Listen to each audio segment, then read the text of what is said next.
Hey everybody, it's Jason Blaha here, and it's time for part 2 of the Q&A, so let's go ahead and get this started. Alright, first question. Hey coach, I've been following a 3-day-a-week full body routine with basic exercises, high bar squat, bench, deadlift, overhead press, and underhand pull down. You need to get rid of that ladder, you need chin-ups. With one heavy and one light day that I alternate between, only difference is that I do Romanians instead of deadlift from the floor on the light day. But my results have started to slow down and the workouts start to get very taxing.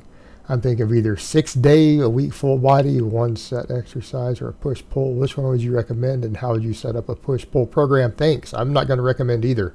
I've made very, very clear lately that if you're not going to do full body 3-day-a-week, your next option is upper to lower 4-day-a-week. I'm not going to give contradictory advice on that because that's how I program my paying clients, people who are paying me $250 every single month. This is what I do for them. So why would I give you different advice than what people who pay me give? Right? Unless I want you to not get results, and then you have to hire me as a coach.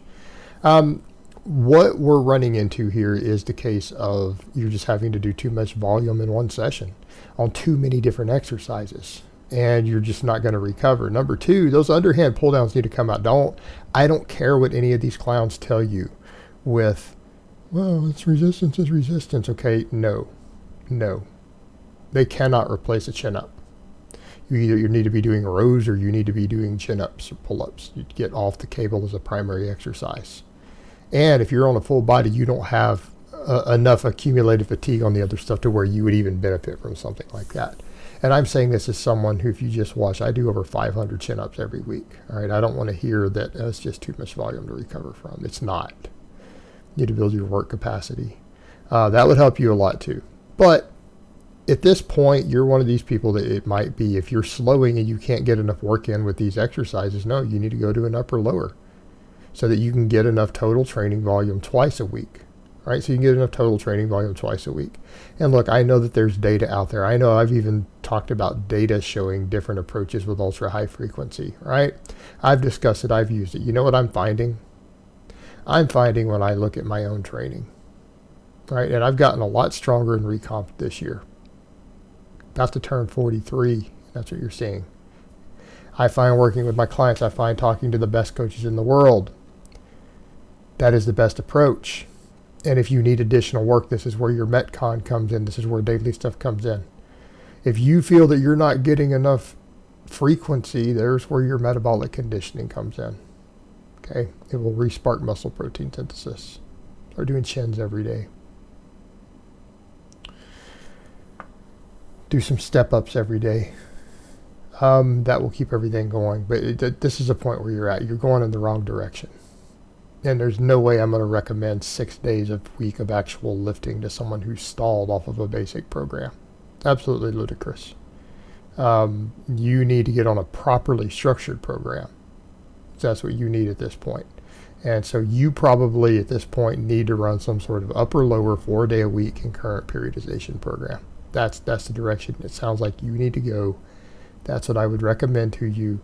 And for God's sake, get those lat pull downs out and start doing chins. Okay, start doing chins.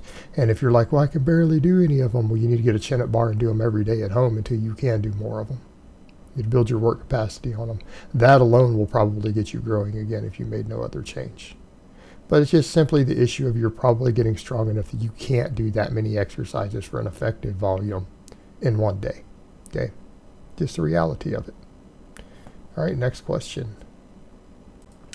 What exercises would you recommend for a stalled squat? Started doing your methods and style of training for a good year and a half now. I'm 235 to 240. My squat is stalled at 350 pounds for 1 rep max. Any advice would be appreciated. Thanks, coach. All right. You know, I saw some people in their comment already under there and say, oh, you should just be able to do linear progression up to, 405. Well, that's not true for everyone. I have plenty of people who, in fact, this is where a lot of my coaching clients come from.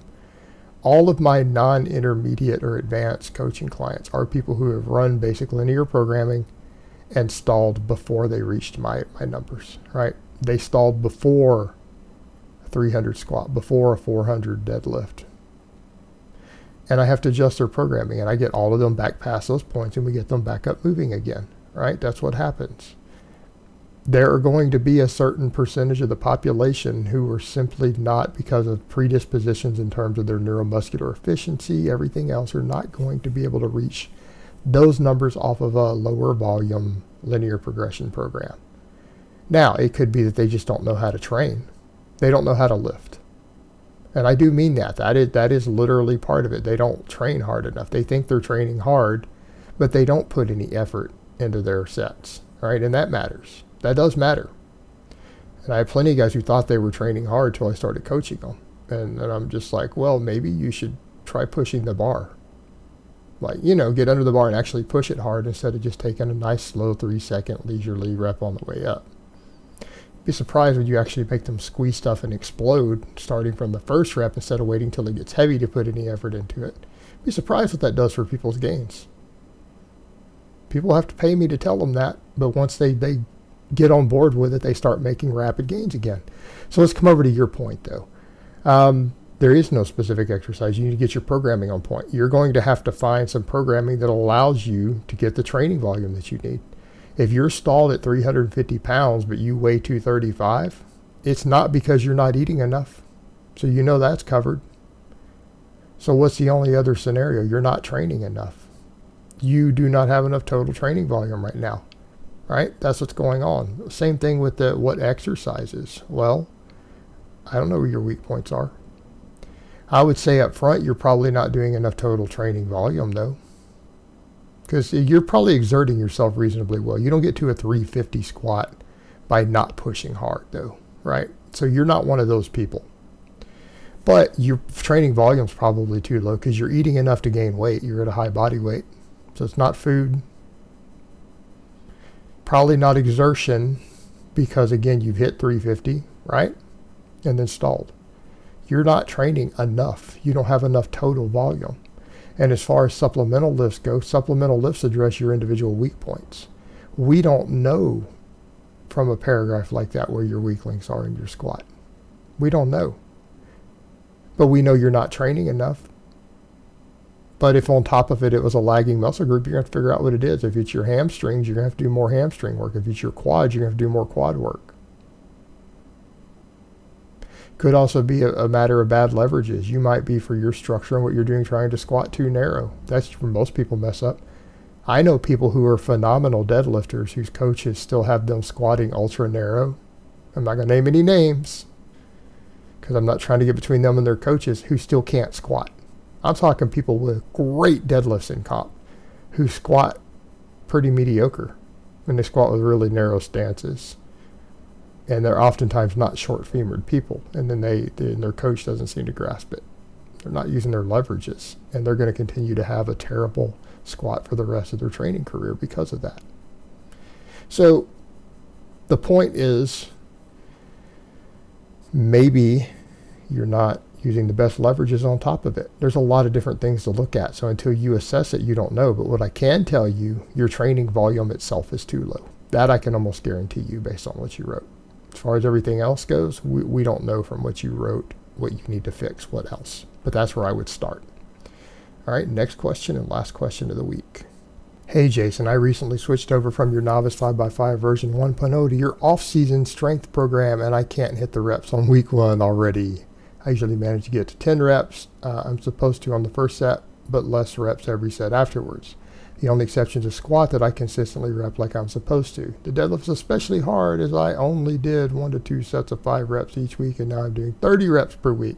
I actually start feeling a bit lightheaded after 10 reps on the first set. I use my 5 rep maxes from the 5x5 as a base and calculated my 1 rep max instead of testing. Is that why I might not be able to hit the supposed numbers? Yeah, that's probably why.